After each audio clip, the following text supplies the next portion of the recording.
Hai, jumpa lagi kita di link yang mengedukasi serta menambah wawasan bagi kita semua.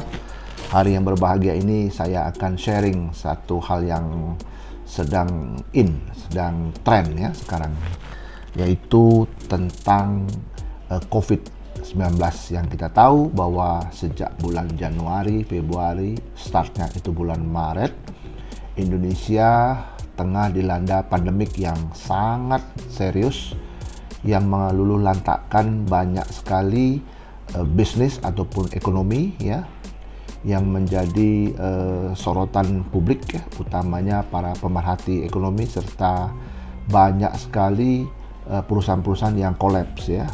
Secara umum kita tahu bahwa COVID ini melanda dunia dan ini juga berimpact kepada pertumbuhan ekonomi. Menurut Ibu Sri Mulyani katanya dalam semester depan ini akan terjadi stuck. Stuck itu artinya minus, perkembangannya itu pertumbuhan ekonomi kita minus ya.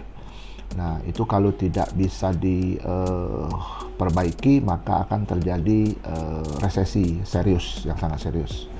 Nah berhubungan dengan resesi tadi sudah pasti akan berdampak pada masalah hukum, utamanya juga masalah-masalah bisnis mikro ya. Kita tahu bahwa kita dengar sendiri di media sosial dan itu merupakan rahasia umum ya, banyak sekali terjadi PHK kemarin. PT Lion Air ya, armada transportasi udara Lion Air telah PHK kurang lebih hampir 3.000 karyawannya. Ini mengenaskan sekali cerita itu. Nah, berangkat dari situ, kita tahu bahwa yang disebut dengan COVID-19 ini adalah satu peristiwa ataupun environment yang menurut saya memang belum bisa kita dapatkan referensinya. Apakah ini bisa dikategorikan sebagaimana yang disebut dengan force major atau tidak, itu belum ada referensi.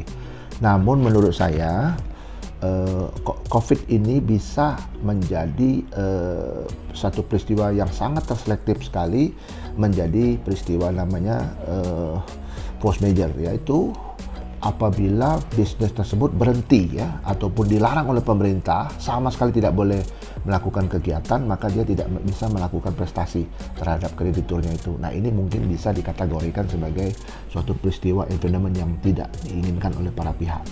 Namun dalam prakteknya yang saya hari-hari ketemu, ada juga yang memanfaatkan COVID ini sebagai alasan untuk tidak membayar kewajibannya.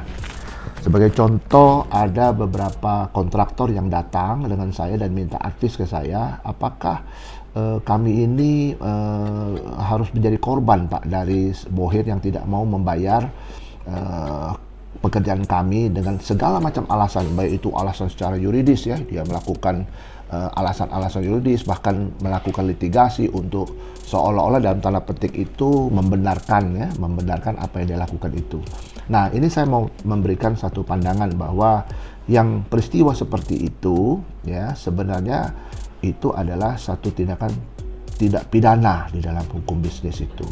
Di dalam hukum pidana kita tahu bahwa ada ketentuan pasal namanya Flagrant Decree 379A, itu diberikan ruang oleh undang-undang untuk menghukum ataupun menuntut orang-orang yang dengan sengaja. Jadi ada opzettelijk als oormerk, ada dolus males ataupun ada opzet bahasa aslinya itu, ataupun voorkemen, niat awal yang jahat ya, melakukan suatu tindakan-tindakan dengan adanya mens reanya yang suasana kebatinnya memang menghendaki untuk tidak membayar dengan alasan COVID ini ya, ini bisa kita jerat dengan ketentuan pasal 379A ya.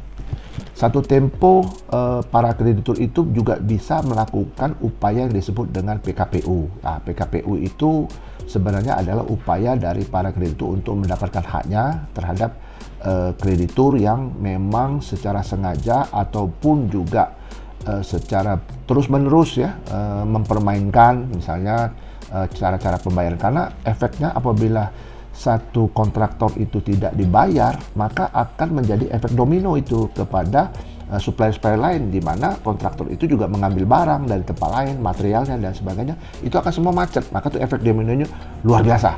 Maka itu saya ingin membagikan beberapa hal yang perlu kita ketahui bersama, bahwa apabila ini terjadi seperti itu, apalagi ada track record atau ada historical sequences, kejadian-kejadian fatal, yaitu kejadian-kejadian yang dulunya punya sejarah bahwa orang ini memang dengan sengaja tidak mau membayar, dengan sengaja terhadap seluruh ataupun sebagian besar dari para kreditur tadi dengan pasal yang disebut dengan Flash and Take-Rate 379. Jadi kalau Flash and Take-Rate ini dilaporkan minimal oleh 2 kreditur yang kewajiban yang tidak dibayar itu melapor kepada aparat penegak hukum kepolisian, maka akan terpenuhilah unsur dari Flash and Take-Rate tersebut.